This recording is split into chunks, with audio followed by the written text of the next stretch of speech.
To invite Zuleyha Keskin, who's a PhD student at the ACU, writing her thesis on factors contributing to the attainment of inner peace according to the Rizale law. She completed...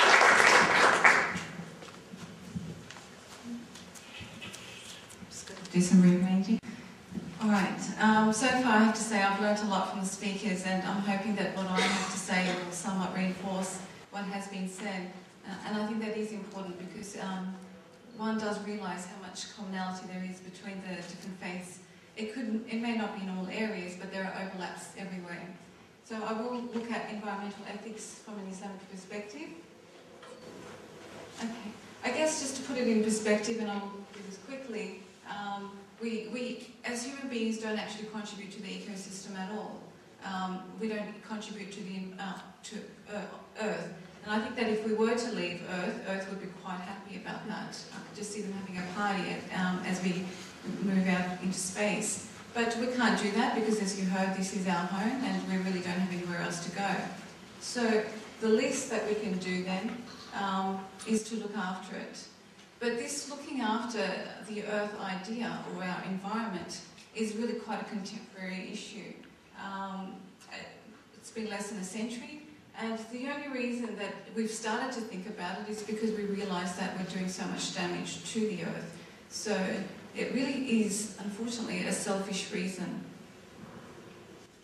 Looking at, some of the reasons why we do, seek to improve the environment. Medicines. A lot of our medicines are from nature, so we don't want to remove those opportunities. Pollution causes health problems. We're worried about ourselves, our health, and we also have nowhere to put our waste. Again, it affects us. So it really is a lot about the I. But nevertheless, we do need the environment for whatever reason it may be, and the least that we can do is to protect and preserve it. Now, I think that at a minimal level, what we need to do is to make humanity realise that how valuable Earth is, how valuable the environment is for us. And Islam tries to do this, and through the way it looks at life, looks at the Earth and creation. And everything in creation is seen as being valuable because it is seen as the artwork of God. So everything becomes by default valuable because of its connection, the connection of the creation to the Creator. And it's often talked about as a majestic palace where everything has been put in its place for a reason, and it's for us to witness and to get to know God through His artwork. So therefore, in Islam, the natural environment and animal forms are all considered to be valuable. When we look at some of the verses in the Quran, we see that there are actually over 500 verses that talk about and give guidance on how the environment should be looked after. But of course, one has to see these. And many books can be written, and there is more work that's being done in this area of ecology. But certainly there needs to be much more that's said and done. And when we look at the Islamic literature, again, there's a lot that can be said about wastage, irrigation, preservation, so many areas that affect environment. The key point, I guess, and this is emphasised a lot, that there is a strong connection between human beings and the environment. And in the Quran it says how everything is made from water. Every living thing is made from water. And so there is this automatic commonality that's seen between human beings and every other creation. And we also see that there is a law of interdependency, and this was talked about as well. So everything that's done has implications for everyone else. There is that connection. We cannot isolate ourselves.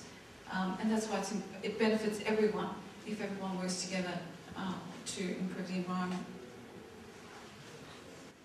Okay, not only is there a commonality, but a paradigm shift it is caused, I think, by this verse, and it should for many Muslims, saying that the whole of the creation is actually more valuable than the human being. So this is a real, I think, crush of the ego for some. And it's very important for that to happen, because to realise that it's not be all and all me, but the creation around me is more important than I am. The Quran also talks about how everything actually praises God. It's when exegesis is done of the Quran to understand what this verse means, that glorification is understood as whether it's them fulfilling their role or whether it's fulfilling, basically doing what they do, but it's seen as everything is praising God. And then this, makes one ask the question: if everything is praising God, then how do you approach taking its life? How do you cut down a tree? How do you kill an animal? I mean, there are rules and regulations on how this is done, and it's not that it's not done at all according to Islamic teachings, but it's something that needs to be approached sensitively. A role that's given to humans, according to the Quran, is that of Khalif, a caretaker, a deputy. And according to this, there is a great responsibility that comes with this role of being a Khalif. Khalif, which can also be known as a guardian, means having authority, but with authority comes accountability and responsibility. So basically the Quran teaches that on the Day of Judgment, everyone is responsible for the way they treat not only other human beings, but how they treat their other living beings, and that includes animals and plants and the environment. Waste minimisation is another area that there is strong emphasis on. There are a number of verses that talk about how God does not like those who waste. Two examples, one of them which is, "And do not be wasteful, indeed He, God, does not love the wasteful." So although there are abundance of blessings seen where humans benefit from, but they should not be used and abused. Even water conservation. The overuse or extravagant use of water is not encouraged at all. And there is one example, for example, during the Prophet Muhammad's life, which is seen as putting down the principles. And in this situation, there is one of his companions who is performing ablution, which is washing certain body parts in preparation for prayer. And he's using a lot of water, and the Prophet asks what's with the water wastage, and he responds saying, "Is there wastage even in washing for prayer? Like, I'm doing this for a good thing, I'm going to pray. Is there wastage even with that?" And the Prophet responds, "Yes, even if you are by a flowing river." So again, there's a key point here. Even if there is abundance of something, it doesn't mean that you can waste it. And also important, it's not about just now, but the future as well. In a hadith, which is a saying of the Prophet, he says, "Lay in the ground the plant at hand, even if it is the last day." So you may not reap the rewards of it, and maybe no one will, but that's not what's important. It's the point that you're doing something good for the future, if there is one. Then we go on to showing kindness to animals as well. This is also critical, where again the Prophet Muhammad says, "Fear God in your treatment of animals." And in another incident where he is advising someone not to deceive animals. So again, there is that responsibility towards them also. And just the whole idea of doing good deeds for other living things. Prophet Muhammad says there is a reward for serving any animate living being. And there are a number of hadith that talk about how one should not overburden an animal, overwork it, kill it in an unjust way. And so we can ask the question, are we treating animals fairly when we destroy their homes, or if we're being inhumane to them? A very key principle in Islam, the merit of utilisation lies in the benefit it yields in proportion to its harm.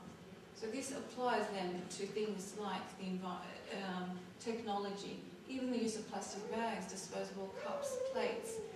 These things haven't been really evaluated from a scholarly level, but they really need to, because again, there is a responsibility, and these need to be weighed up.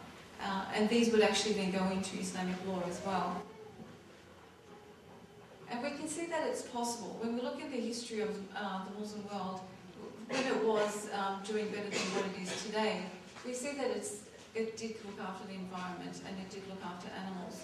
There were actually a number of regulations on the environment, but also about how to treat animals, and there were centres that were specifically developed for protecting animals, feeding them, nourishing them. So it's something that is possible, and it has happened in the past.